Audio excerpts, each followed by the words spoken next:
Hey, what's going on everybody? It's Wilhelm Scream and welcome back to another day in Destiny 2 for some more Destiny 2 news and Beyond Light Season of the Splicer intel. And of course, once again, it is Friday, so we have our Friday update. XUR has returned as well as Trials of Osiris. So we're going to take you through all the information regarding those two things as well as any other farms, cheeses, and glitches that you can take advantage of heading into the weekend.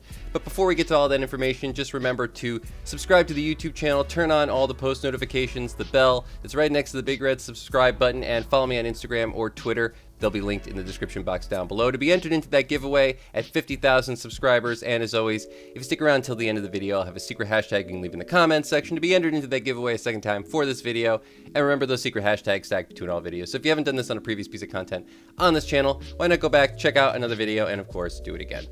All right, XUR, what are you selling for us today? Wow, pretty awesome haul.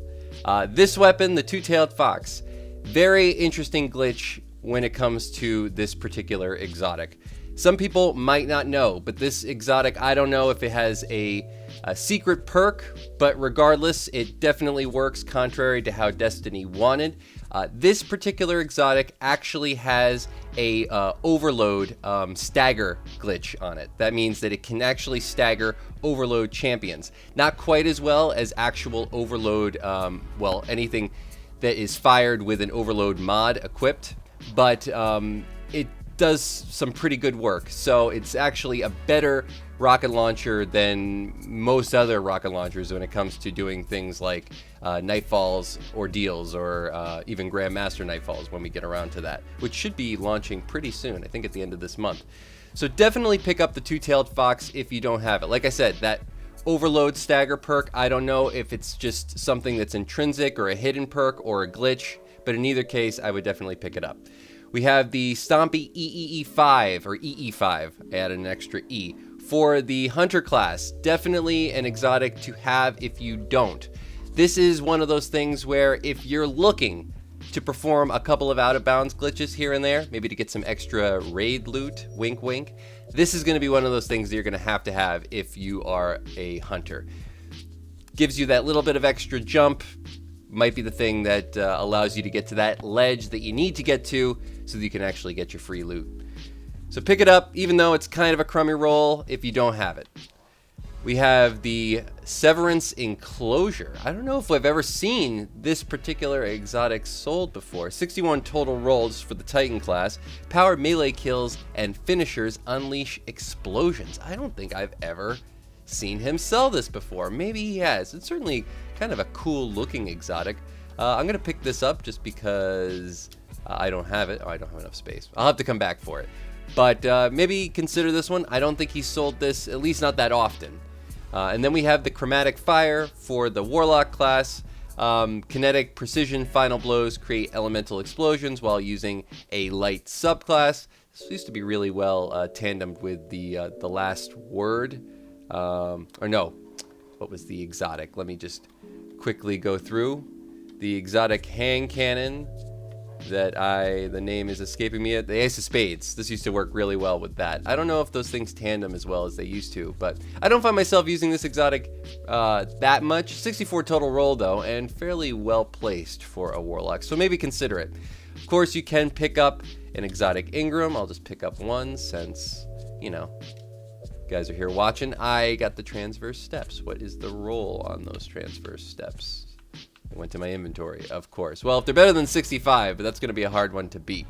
Remember that you can pick up any of these exotics on a primary character, so if you have one leveled above 310, you can pick up any of the loot at 310, transfer it over to a character that might be below 310 and get a little bit of extra power bump. You can also get the exotic Cipher. Remember that the exotic Cipher is something that you need if you want to actually buy some of the weapons from the kiosk in the tower. If you have an exotic Cipher, you will not be able to pick one up. So if you see that you don't have the quest available for you, that is why. So you have one, go actually turn something in. A lot of good stuff from the tower. Remember, Anarchy's in there, Sleeper Simulant's in there. Both of those things are sort of go-tos for Vault of Glass at the moment.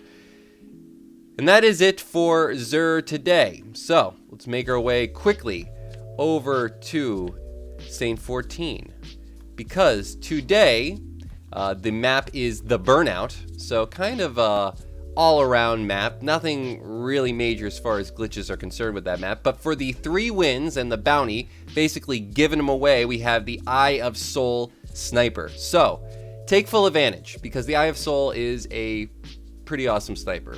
Good for PvE and PvP, and like you said, you get them for the 3-win bounty. So, pretty much for free. Go farm it out.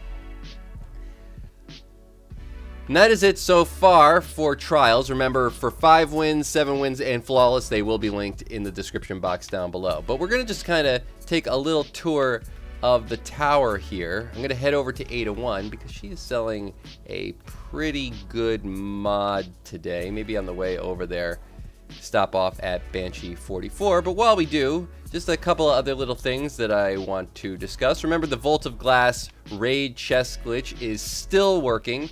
Check out my last video if you want a better rundown of that. But that allows you to get a free raid chest on all 3 characters from the Vault of Glass. So you can get yourself at least 5 spoils each.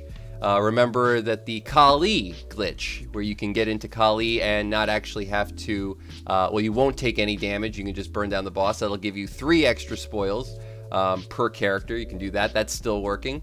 For weapons, nothing too great today. What's he selling upgrade modules for? We got upgrade modules for Dusklight Shards and Helium Filaments. So remember to head over to Spider if you're looking to farm up on some upgrade modules and see if he is selling either Helium Filaments or Dusklight Shards. For Legendary Shards, absolutely great farm. As you can see, I've stocked up. A couple extra, oh, I didn't mean to fall down here. Take the elevator back up, thank you very much. Couple other little things that I do want to talk about. We have the Nightfall this week, which is the Prison of Elders strike.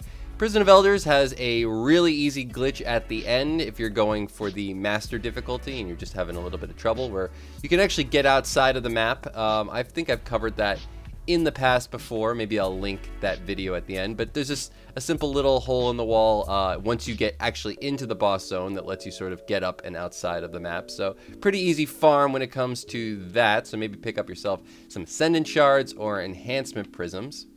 And then, like I said, we're heading over to Ada1. Interesting little glitch. I talked about it in my last video, a little AFK glitch for some Synth Strand. If you stand right over here next to the loom, every single time someone deposits 100 synth cord, or the plush synth cord, it's going to pop out 1 synth strand. That's for everybody, not just you. Does it for you as well. But if you stand over here, that one's just going to land on you. So if you're here long enough, or if you're just, you know, not playing and you want to maybe farm up on a little extra synth strand, maybe just stand over there. Ada1 is also selling, what's the mod? The Powerful Friends mod. This is definitely one that everybody wants to have this mod. This mod's secondary perk is active when at least one other arc mod is socketed into this armor, or when at least one other arc charged with light mod is socketed into another piece of armor you are wearing. When you become charged with light, nearby allies also become charged with light if they are not already. It's a great mod to have. Everybody should get it if you don't. And that is going to be it for all the information in today's video. Hopefully you have a good weekend. Hopefully you've had a fun week in Destiny. For the secret hashtag, you can leave in the comments section down below. Leave a hashtag XUR or a hashtag spaghetti face. I always forget to do that one, and somebody always comments like, hey, you forgot that. That's like your thing. Hashtag spaghetti face, or a hashtag beyond light, or a hashtag season of the Splicer. And of course, I am Wilhelm Scream. We will see you in the next video. Later.